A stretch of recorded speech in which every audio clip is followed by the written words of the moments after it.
if I wanted to make the best financial decision for company valuation and for myself, I should not start a tech company.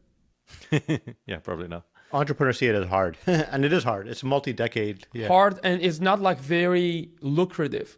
Well, the couple people that have tried to innovate in ad tech, like they've kind of been like a little screwed, right? There's Lambda School that became Bloom Tech, and that was hit by a ton of kind of regulations. It's really hard to actually do innovation in education. Like it's a very regulated industry. It's extremely hard for the society to have great alternatives. You have to have great people and entrepreneurs go to edtech and things around education to innovate. You don't see that much of that inflow.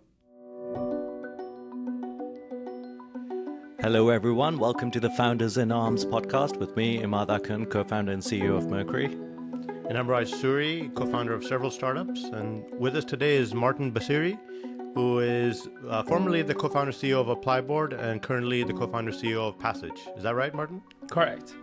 Yes. So really excited to have you on with us here. You know, I think, Martin, you're quite well known in Canada, talking to us today in Toronto. But I don't know if that many people know you in the US, but you've built like a really iconic company in Canada, ApplyBoard, and now you're kind of doing something in a similar space with Passage. Why don't you tell our listeners, A, what is ApplyBoard, and B, how you started it? Yeah, for sure.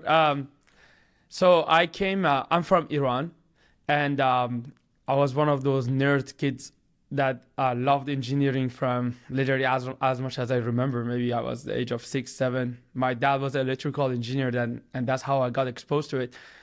So I started inventing and creating things like very early age. And from 14 to 18, I went to this competition that is like for inventors and stuff. And actually I got a gold medal for our country in this thing called Khwarazmi Festival. And then I entered university as a bachelor degree in electrical engineering. So doing circuit design, doing coding.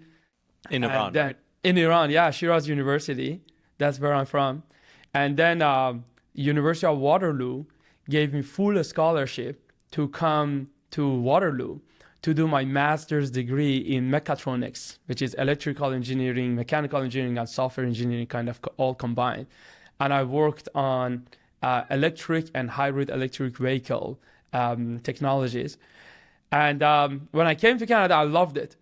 And I was like, I got to bring my family here. Like, I love it. And so, like, you guys all read a lot of news about Iran. It's not the best place in the world, unfortunately, today. Hopefully one day, like, people gain their freedom and everything's like, goes in that country, become very prosperous. Anyway, so then I found a way of how to bring my brothers. And a lot of my brothers were young and they didn't have a scholarship. So we kind of had to make money because I'm not coming from money. So we kind of started helping their friends with their application journey and the visa, like whatever we could do, like to help them, like as students helping another students with essay, whatever, and making money here and there. And like I was an engineer. When we finished our school, everyone went their way. And a couple of years later, I was like, okay, I want to become entrepreneur again. I build like technologies and stuff. And this idea came, it was like, what if this process of helping another students that we used to do over phone and Zoom, what if we automate some of the steps? What if we automate immigration processing for study abroad? And we called that ApplyBoard 2015. So exactly like 9 years ago. And that company, like the first 3 years, it was a lot of a struggle. The business model, the funding, the whole nature of it, the fact that we were in Canada, not in Silicon Valley. It was very, very hard the first 3 years. And finally, numbers started working. And we were able to raise like almost $500 million over the course of like first 6 years of the business. Became like one of the unicorns of Canada, over 1,000 employees in like 30 countries in the world.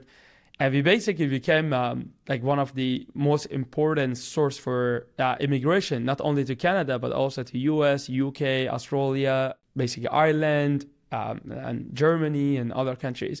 So we built this platform for people who want to like do that. So that is ApplyBoard. All the students, more and more every year that pass by, governments are reducing the funding for universities and colleges, or the funding is constant and inflation is going up. So the percentage of what university get funding from government used to be 80%, for example, 30, 40 years ago. Now it's like under 40%. In some universities like U of T. University of Toronto for listeners, because UT means something different here. Yeah, it's like 25% only coming from government now. So as a result, these universities have less and less budget to give a scholarship. So people like me to come to Canada to study. I heard this crazy stat, and this kind of ties to this. I won't say who, since I think this was like a closed conversation, but it was someone at a university that was a president, and they said per undergraduate student, it cost them $200,000 like in costs to teach the student, but they only make $100,000.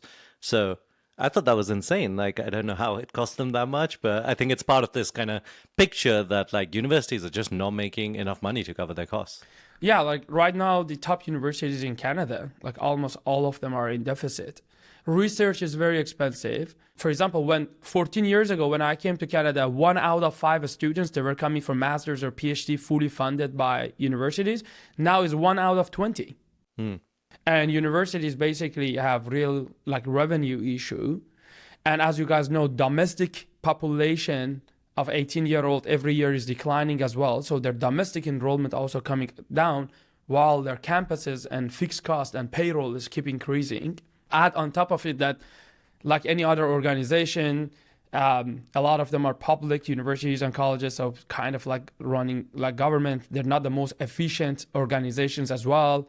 There are a lot of union involved in different universities. Sometimes one university, you see 3-4 different unions between staff, contractors, call it like faculty, tenure faculty. There are like so many like complexities that they have also a lot of this inefficiency cost. But generally speaking, the research also is very expensive. Then I noticed like there are so many top students that they can come to Canada and out the US and change their life and make good money here. And also study fields that people who have money don't want to study, like nursing, like trades, like become an electrician, or very, very technical things like computer science, data science. And as universities have less funding to give to international students, I said, what if we coming and like fix this problem? And like we didn't have like billions of dollars to give, so we decided to give low interest rate loans. The thing that like right now any American or Canadian, they have access to government loans from government. And we said international students don't have access to these things. But what if we provide them? So someone who has the brain and drive and grit to change their life, but they don't have financial means, they also can access to this top life-changing opportunity of coming here. And in 2 years, then they make $50, $60, $70, $200,000 and change not only their life, but also they can like support their families back home. They're investing in immigrants. They're investing in immigrants, yeah. Yeah. Was it difficult for you to leave ApplyBoard? Because you'd poured like, I guess, 8 years of your life into it and raised a lot of money and all that? It's so hard. It's so hard. His brothers are still running it, right? My brothers are living it, but living the day-to-day, I think. So it became a family business. It's so hard. Like it's like a baby, Yeah. Work for me is so personal. I think it is for most founders. I know. Because otherwise, why would you do that? Right? Yeah, yeah. Otherwise, it's just too much work. It's literally like when you have kids, right? You have one kid and now you have 2 kids. You're constantly thinking about both of them. Your thought didn't shift; it just became double. Immad has a post about that, right? You had a pretty good LinkedIn post about how you wake up in the morning. Yeah, one thing that like I think is kind of tricky, this is a bit of a good diversion here, is that like, how do you find meaning in life? And I guess people used to find it in like religion and other things that like I feel like the Western world is sometimes a bit devoid of. But I think like I find a lot of meaning in working in my startup. Right, like it's like you make it, you work really hard, it's like challenging, but it's like fulfilling and all that stuff. And I also find it a lot in raising my 2 kids. And I guess my post was about like how it's like actually a lot of the reasons you find meaning in both of them are like basically the same reasons. And it's kind of interesting to try to think of like what else in the world fits these kind of things that give people meaning. And there's not that many things, right? Like there's like maybe non-profit work, but it's hard to find meaning without like doing these kinds of things, I find. Absolutely, yeah. And I think working with immigrants as well, I mean, like Martin, I mean, your companies have like a social mission as well. You're helping people really change their lives, right? And I'm also doing that nowadays with Lima, which is helping immigrants, come to the U.S. and skilled immigrants. I find it very meaningful. Once you get like an immigrant approved for like a green card or something, it changes their life. They're eternally grateful, and you change their family's life as well, and generations to come. Did you get involved in kind of politics and like kind of the regulatory side of this? Because I mean, it seems like you had like quite a lot of scale. So like when you get to that scale, you always get questioned, right? Like you are on panels that they're sitting, especially like in country of Canada. We have this, it's a small country. It's a country of 40 million people. And basically access to people in public sector is there for almost all citizens, right? It's very different from US. I actually lived in the US for like 7 years as well. So I've seen both worlds. Of the 14 years that I'm outside of Iran, half of it I spent in the US, half of it I spent in Canada. And access to people who serves us in the public sector is, of course, very easier, I think, in Canada. So you always like exchange ideas. This is home. So I wanted the best for my children and grandchildren and other people's children. Like when you think about like what's the meaning of life, one of the things is like we come to this beautiful world. The other people made these buildings and these homes and this agriculture and everything for us to flourish.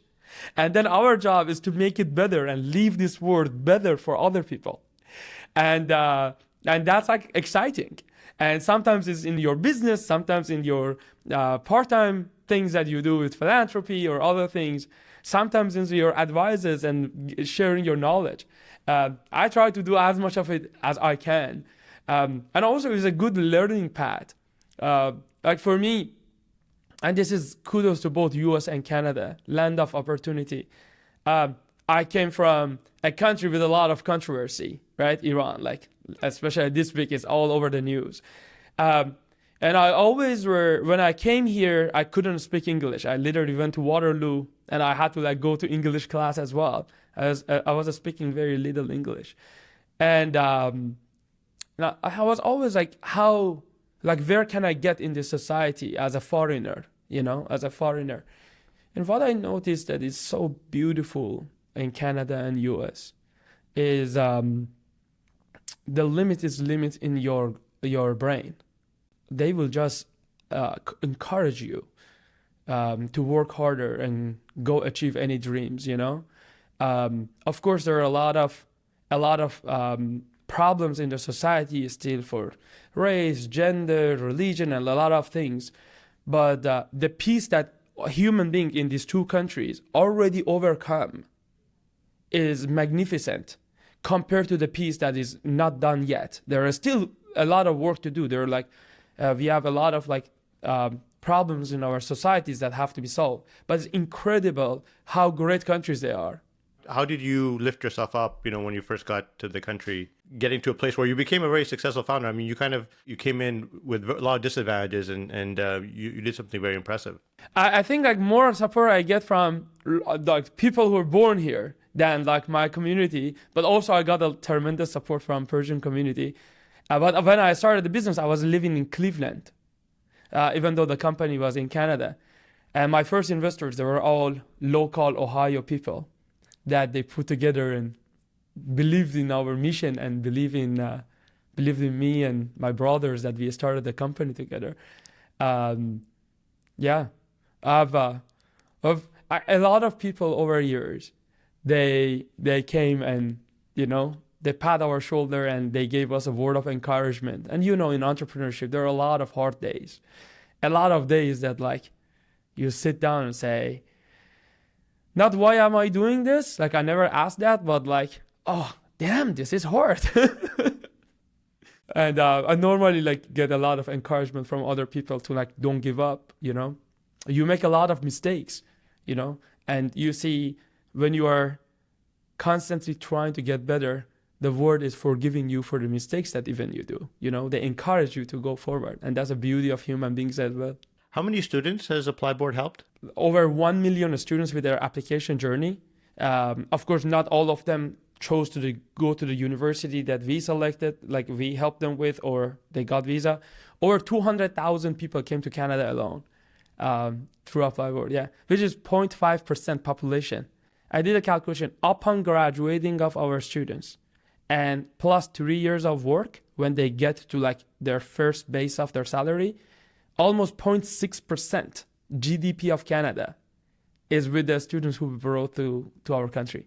That's a great stat. In the US, I find this very annoying that immigration is kind of bundled into one, and like people walking across the southern border are in the same box as a high-skilled immigrant kind of getting an engineering degree. One of the most annoying things that like Trump did was he, at least for a year, banned H-1B visas. And actually it was the reason why Mercury started hiring in Canada and built up a Canadian subsidiary. And now we have like 80 people in Canada. But I find it so frustrating because it seems so obvious that these things are like not even the same category. Like they have the word immigration on them, but they're a completely different category of like topic. Does Canada do a better job of like separating these two ideas, or is it kind of a similar mess? So in the US, if you look at the numbers, like let's say last year, like roughly around 1 million people came through normal path of immigration, and about 3 to 4 million people, some stats says up to 5 million people came illegally from southern border. We don't have that border. Like our land border is only US. It's just America. Yeah, it's America. And we used to have a lot of people during COVID time come to Canada. Now it's actually the other way. We have some people from Canada going to the US. So no, in Canada, is different.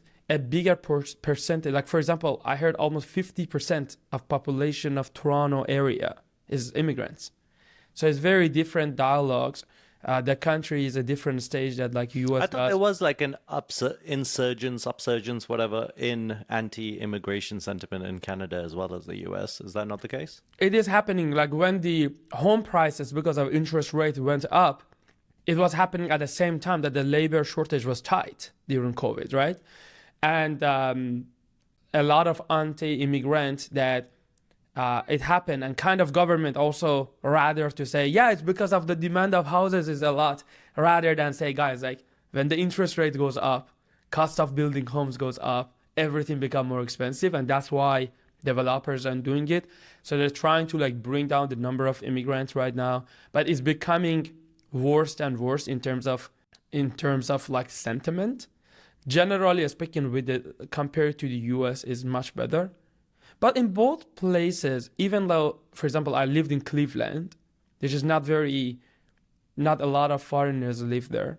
You see a lot of buzz, but that's like top 10, that's like a 10% of day to day. The 90% is the societies are good, educated people that they're like, they understand this is land of opportunity. Even like most of Americans, if you ask them, hey, where's your ancestors from? They can root to you within the last 100 years, how they came from Europe or like from different other places in the world.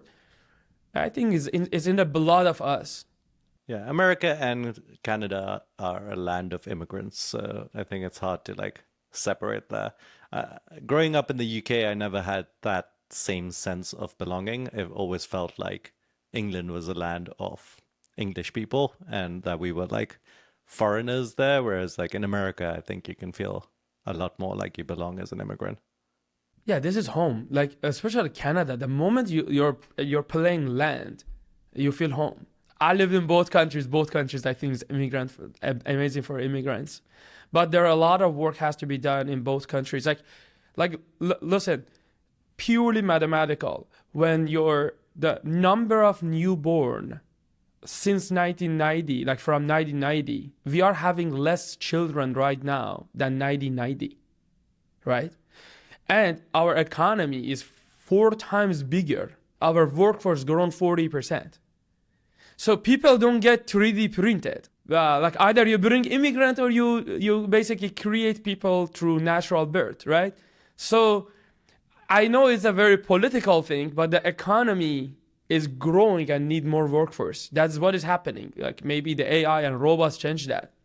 It's a temporary fix, right? I guess you get an immigrant, I think in one generation, they still have a lot of babies, and 2 generations later, they're back to like the same fertility rate as like someone from those countries. So I wonder what is like a long-term fix to it. What do you guys think birth rate of US and Canada is? The US is 1.64. I can't remember what the Canadian one. Canada's 1.26. Yeah, wow. Yeah, it's lower than Japan now.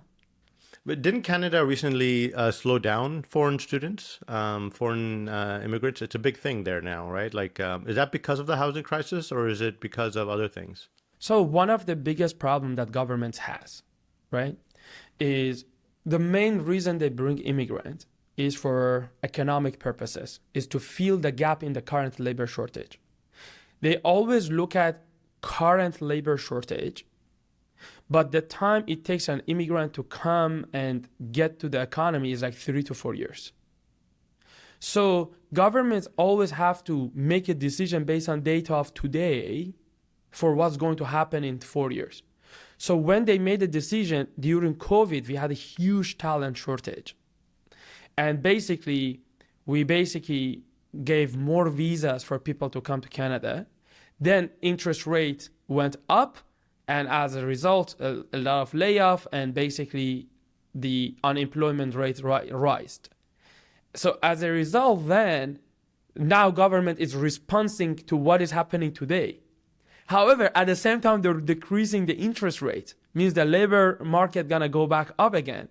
So you'll see in 3 years, we're gonna have another massive labor shortage, because government always has this challenge of, I need to make a decision today for what is coming like in 3 to 4 years. That's one problem. Canada, we count number of people who come in part of our population. Versus in the US, they don't count illegal immigrant at all part of their working force. So like even the population of US, if you look at the stat, they say, oh, we've grown 1.7 million, 700,000 natural births, and basically 700,000 net natural growth, and 1 million immigrant. But we all then read on the same type that 4 million illegal immigrants come. In Canada, anyone come here, even when they overstay, we count them on immigration. We count them on our population. So normally, like stats like GDP per capita, population growth, stuff, US is kind of understated and Canada is a little overstated. We are a smaller country, so we tend to be more sensitive to ups and downs of interest rate compared to US, which is a bigger economy. One other thing I'm really interested in is, the ApplyBoard business model is quite unique, right? You don't charge students. You actually make money from the universities. Maybe you can explain that a little bit, like how the business model works. It's quite unique. It's very similar to normal, when the recruitment firms works with your companies, right? When they bring an engineer, it's very similar. Universities are, like, for example, like in US, if you go name some of the universities, most of the people know because they're now here. But for example, let's say Ohio State University or University of York in Canada. In China, we have 147 cities with a population of over 1 million people. Those people don't know York University. Those people don't know Ohio State University. In fact, I never even heard of Ohio till I came to Canada. So you help acquire the students. Exactly. It's extremely expensive for universities if they want to go to different places and have those own people. But if you serve all of them, the cost can come down. It still is very expensive to recruit. And remember, they're looking for exceptional people who are also willing to pay, for example, in Canada, 4 times the tuition fee of domestic people, or in the US, out of state fees, a lot of times don't even get the scholarships. Pretty cool business model because you don't charge a student and universities are willing to pay. What do you think of like universities' business models, and how do you think this is going to evolve over time? There's a lot of talk in Silicon Valley about, hey, universities are not sustainable. Actually, they're going to become less popular over time. I hear to those arguments all the time, and I think they have a lot of valid points about as we were talking about, a lot of this cost doesn't make sense. A lot of the degrees, really, if you look at the income after graduation, it doesn't make sense. You spend $200,000 to get a general art degree, when your salaries after graduation is $40,000. I agree with that. So there are a lot of truth in what they're saying. At the same time, if you look at it, it's like universities are the worst system, but better than any other alternative at the scale. If you look at the income of people, general public, and then if you look at the income of them, people who went to higher education and people who didn't go to higher education, is massively different. So don't look at outlier, look at the society. When you're making a decision for the society, I think there are a lot of the things that, for example, Elon Musk and Peter Thiel is saying, trying to make those higher school students to become the outliers. But the issue, I think, is that, like, you know, this is kind of like consumer surplus, right? Like you go to university, it used to be you pay 30K and you can get a job where you like pay off your university in like 5 years or something. Because universities used to be 80% run by grant from governments.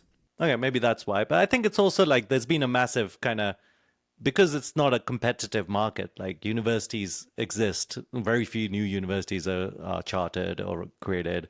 And like the costs are mostly still covered by student loans, which are funded by the government. So there's just like, you keep getting the cost disease to the extent that it like takes up more and more of like the ROI of going to university. And at some point, people are going to be paying $500,000 to go to university, and it'll be like 100% of like all the salary. And as this university's prices goes up and some of the value, which is content, goes down because of the content become widely accessible, more and more alternative going to happen. Currently, everyone alternative is if you can create yourself a self-discipline to learn something earlier in your life and you learn how to learn, you're going to do better. Because what is the most important thing that universities teach us? Learn how to learn. It doesn't matter if I'm a good high school student. There's no way I can come to Canada and say, hey guys, give me an opportunity, just come to Canada.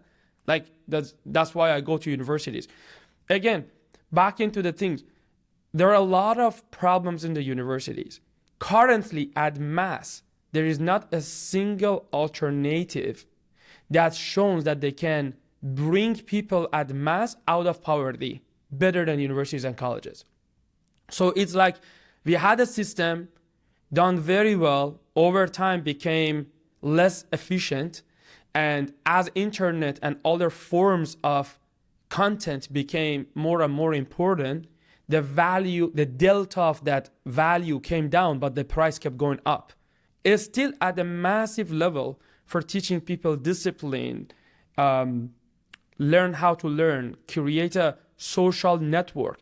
It acts as a filter, right? Like if you're a company, you're like, okay, you know, I want smart people to work here, and like I think a university's done some level of filtering and some level of education, and then vice versa, because of that filter, like an immigrant wants to go at a university because they know they're going to get it. The other thing, for the society to have great alternatives, you have to have great people and entrepreneurs go to edtech and things around education to innovate. You don't see that much of that inflow. Entrepreneurs see it as hard, and it is hard. It's multi-decade. Yeah. Hard, and it's not like very lucrative. Well, the couple people that have tried to innovate in edtech, like they've kind of been like a little screwed, right? There's Lambda School that became Bloom Tech, and that was hit by a ton of kind of regulations. And there was another company that was trying to do like a college degree in 2 years. It's really hard to actually do innovation in education. Like it's a very regulated industry. It's extremely hard.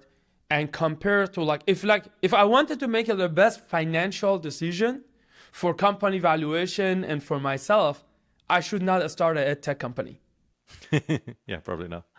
The level of scrutiny that is on you for helping people with university or things is massive. Anything like that goes to healthcare and education, especially education, the amount of scrutiny is so much higher. And look at the result. Healthcare globally, this is a 2019 data, is about $6 trillion expenditure. Market capitalization of companies that are in healthcare is about $10 trillion.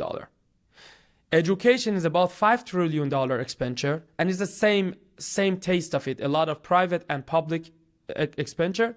Market capitalization of companies is $150 million. It's just hard to build businesses in education. It makes less sense logically and more hard.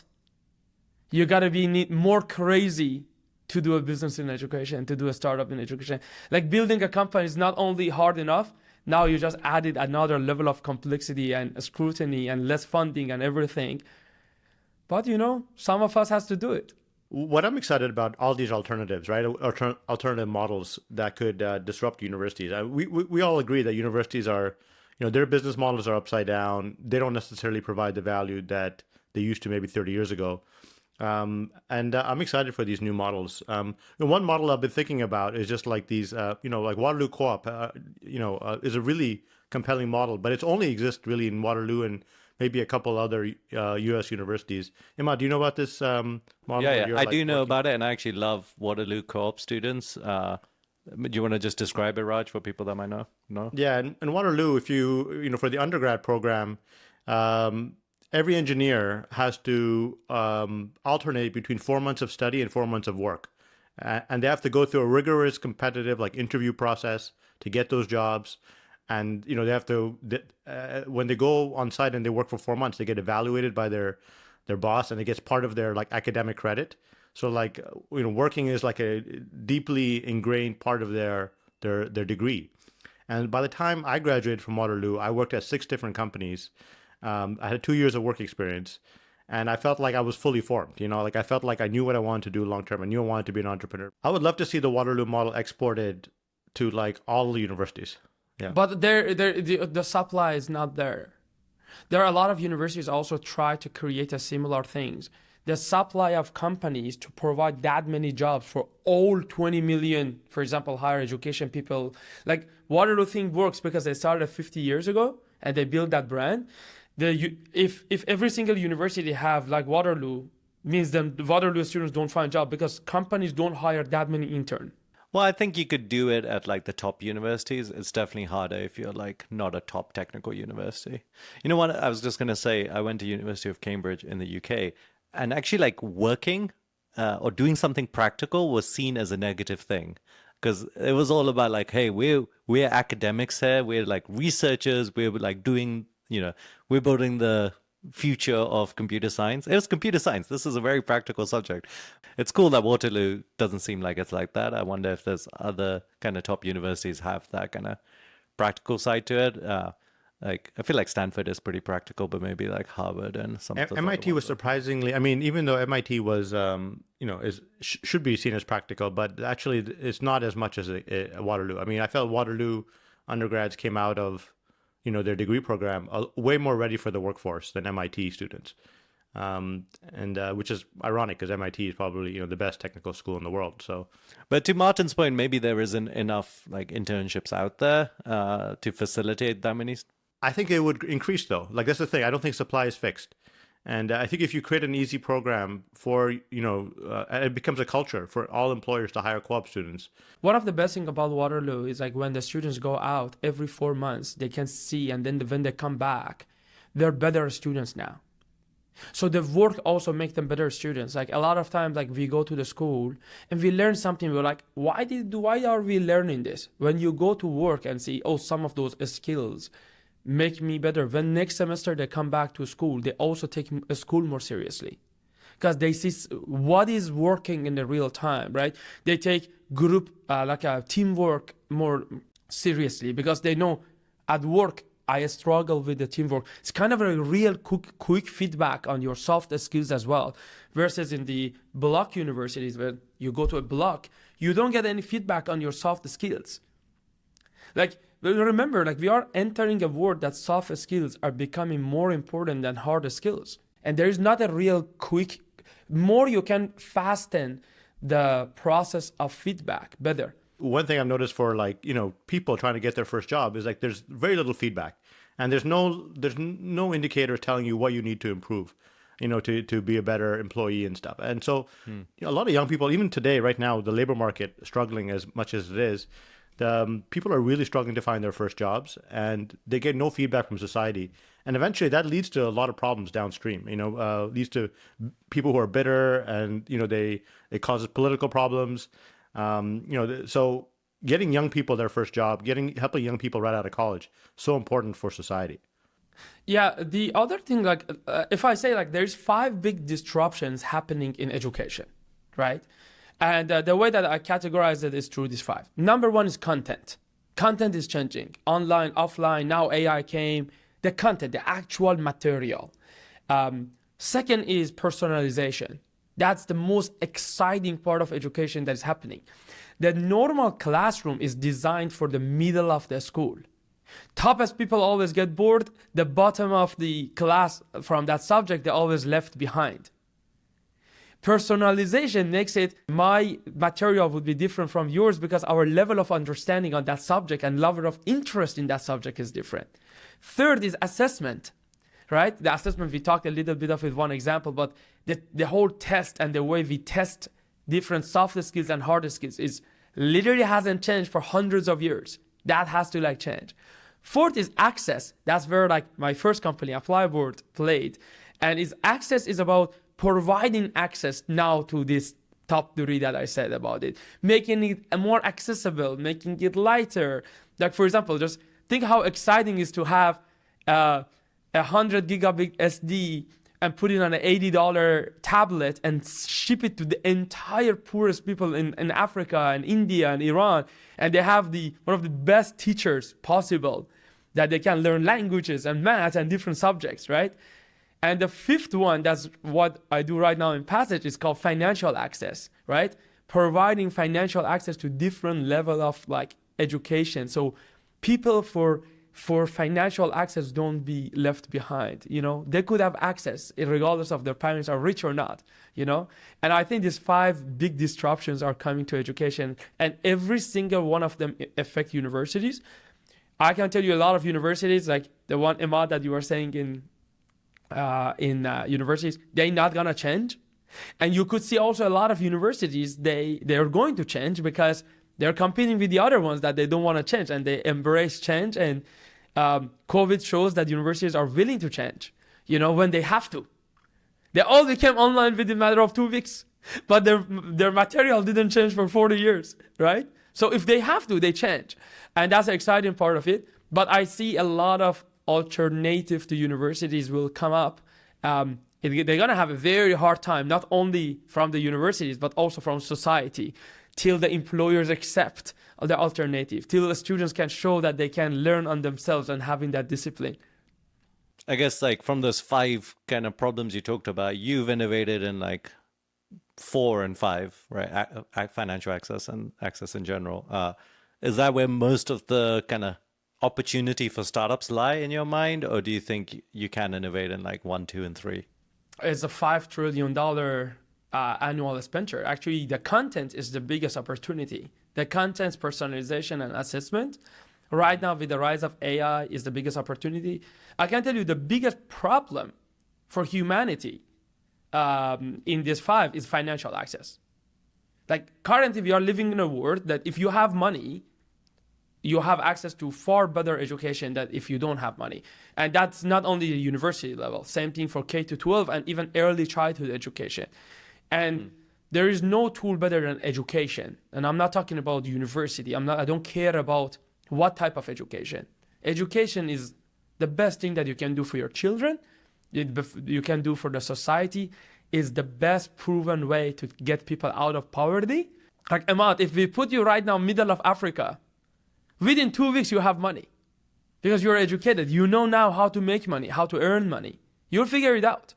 And that's the power that education gives to people, if right? you give me access to a computer, I can access my bank account. So That'll be fine.